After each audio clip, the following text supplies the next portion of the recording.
Joining us now live on the South Shores Morning News, we have special guest, Plymouth County District Attorney Tim Cruz. Thanks so much for joining us this morning. Good morning, Christine. Do you often hear the words warm and fuzzy associated when we talk about the District Attorney's office? Not too often. No, but when we talk about the comfort dogs, absolutely. And I remember when you were just kind of starting this program, wasn't it just with one dog? Yeah, it started with Opry out in Hingham, probably about 4 or 5 years ago now.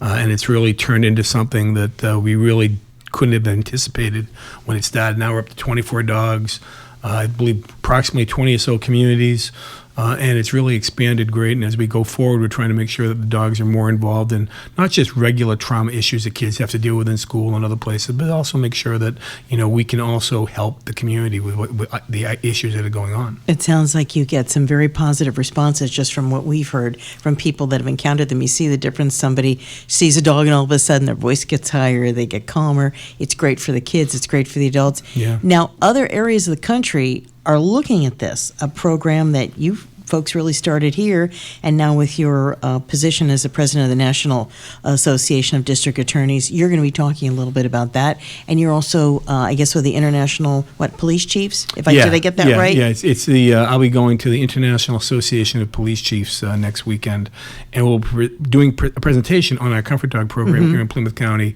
to show other police chiefs and other law enforcement individuals what we've done here to see if they're interested in trying to replicate it. And we're certainly here to try to help, because I think the difference is, I mean, there's always been, you know, these comfort dogs in many different places, but this is really a community response to the trauma that's occurring within our community, starting with kids in school. And I think that's really the difference between our program. That's how it's expanded so well.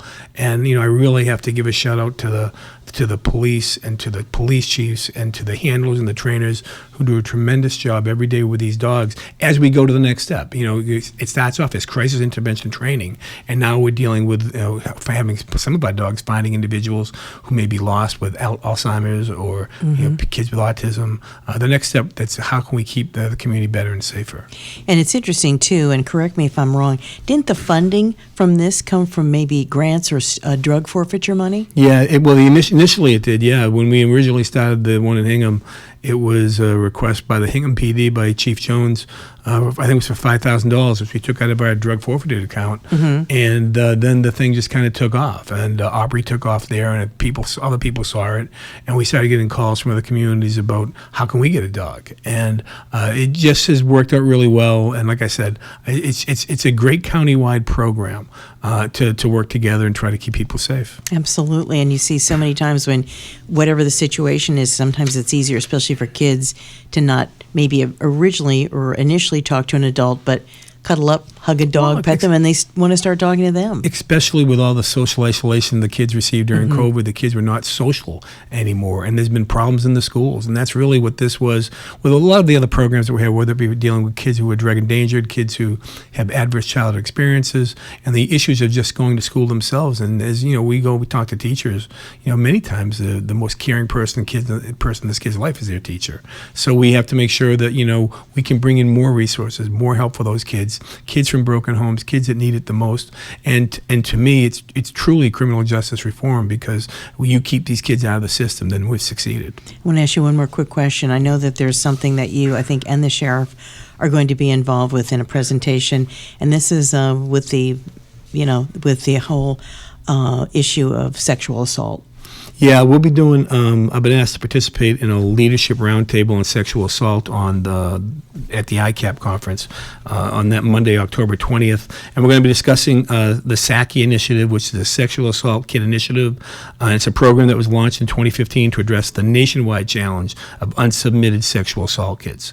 And we're hopeful that, you know, we're going to be able to get the appropriate funding to inventory test and investigate assault kits. While at the same time, you want to strengthen victim notification and also expand the use of DNA and enacting, you know, really policy reforms. So in other words, getting to the victims that sometimes get lost in the shuffle because people don't know about them. Yeah, I mean, sometimes, unfortunately, we have a storage capacity issue, and you know, people sometimes think from watching TV that you can get a rape kit, or you can get DNA, you can get drugs, you can get guns, you can get fingerprints turned overnight. It takes months to go through crime labs to get this stuff done. And so therefore we need to make sure that we're on top of these things as best we can. And what more can you do than try to to work together to try to see if we can translate some of these untested sexual assault kits so that we can charge cases, we can get convictions, and also find out who are sometimes these unknown people. We don't know who they are, and they may not be in CODIS, a criminal offender data information system. So we're trying to find out as best we can, and also you're dealing with the victims. Many times victims, unfortunately, they don't want to go forward. They don't want to be further traumatized. So we're trying to put, as best we can, go forward with these things and try to resolve some of these cases. If people want to get in touch with your office or have questions about any of these programs, how can they do that? You can always call us. We always have an ADA on call, 508-584-8120.